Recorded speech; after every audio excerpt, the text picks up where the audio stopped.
اعوذ باللہ من الشیطان الرجیم بسم اللہ الرحمن الرحیم الہکم الہ واحد فالذین لا یؤمنون بالآخرة قلوبهم منکرة وهم مستکبرون لا جرم ان اللہ یعلم ما یسرون وما یعلنون انہ لا يحب المستکبرین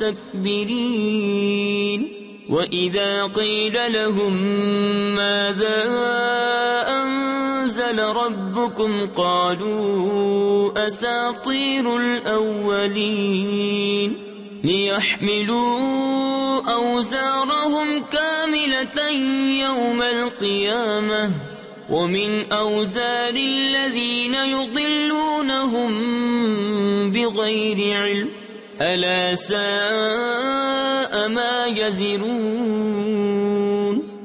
تمہارا معبود ایک معبود ہے، تو وہ جو آخرت پر ایمان نہیں لاتے ان کے دل منکر ہیں اور وہ مغرور۔ فی الحقیقت اللہ جانتا ہے جو چھپاتے اور جو ظاہر کرتے ہیں، بے شک وہ مغروروں کو پسند نہیں فرماتا۔ اور جب ان سے کہا جائے تمہارے رب نے کیا اتارا، کہیں اگلوں کی کہانیاں ہیں کہ قیامت کے دن اپنے بوجھ پورے اٹھائیں، اور کچھ بوجھ ان کے جنہیں اپنی جہالت سے گمراہ کرتے ہیں، سن لو کیا ہی برا بوجھ اٹھاتے ہیں۔ صدق اللہ العظیم۔